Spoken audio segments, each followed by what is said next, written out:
आपल्यासोबत प्रज्ञाताई सातव आहेत की ज्या पुन्हा एकदा विधान परिषदेवरती पण यावेळेला त्या भाजपच्या चिन्हावर चालल्यात। राजीव भाऊ म्हटले की काँग्रेस आठवायची आणि त्यांनी शेवटपर्यंत तो श्वास होता। हा प्रश्न तुम्हाला येणार, तुम्ही कुठेही गेलात तरी, त्यामुळे आणि आज अर्ज भरताना तर 100% येणार। आज तुम्ही भाजपकडून अर्ज भरलेला आहे, काय विचार होता त्याच्यामागे की तुम्ही आपल्याला आता या मार्गाने जायचं असं तुम्ही ठरवलं?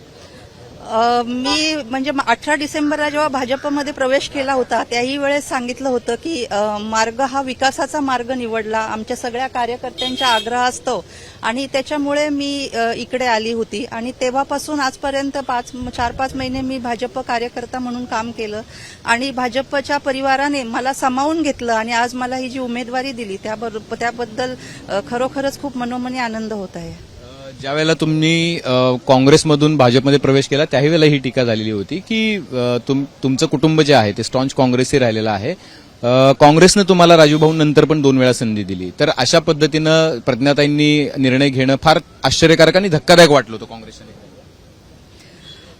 बाकी तर विषय वेगळा आहे आता, परंतु सगळ्या कार्यकर्त्यांच्या आग्रहास्तव आणि हिंगोलीचा विकास करण्यासाठी आणि काम करण्यासाठी इथे वाव आहे आणि महिला म्हणून काम करण्यासाठी तुम्ही जर बघितलं आता जे नारी वंदन हे भाजपातर्फे होतं तर त्यामुळे मी खरोखरच चांगला मार्ग निवडलेला आहे असं मला वाटतं। तुम्हाला असं वाटतं की काँग्रेसमध्ये राहून विकास शक्य नाही? त्याबद्दल मला काही कमेंट करायचं नाही। तुम्ही आता म्हणालात की विकासासाठी तुम्ही पक्ष जॉईन केला म्हणून मी हा प्रश्न विचारला। इकडे येऊन मला जास्त पाठबळ आणि जास्त हिंमत मिळते आणि म्हणून मी इकडे आलेली आहे। काँग्रेसच्या नेत्यांचं त्या अर्थी संघटनेकडे लक्ष नाहीये किंवा नेत्यांकडे लक्ष नाही असा त्याचा अर्थ? नाही, त्याबद्दल मला काही, मी खूप लहान आहे, मी काही बोलू इच्छित नाही।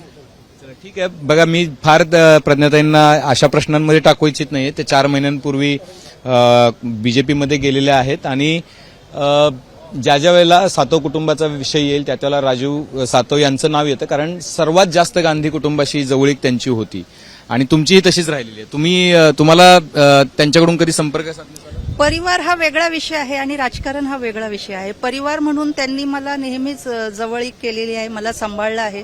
राजूभाऊ गेल्यानंतरही त्यांनी मला आणि माझ्या लेकरांना सांभाळून घेतलं, सामावून घेतलं आणि परिवार म्हणून ते सोबत आहे, पण राजकारण म्हणून मी भाजपसोबत आहे। काय विजन आहे तुमचं आता हिंगोलीसाठी? आता तुम्ही सत्ताधारी पक्ष, हिंगोलीमध्ये माझं मेन विजन राहणार आहे गोरगरीब, माझे जनता, माझे तिथला शेतकरी बळीराजा जो असेल त्याच्यासाठी काम करणं आणि विशेष करून म्हणजे महिला भगिनींसाठी काम करणं हा माझं विशेष टार्गेट राहणार आहे। ठीक आहे, तुम्हाला शुभेच्छा प्रज्ञाताई।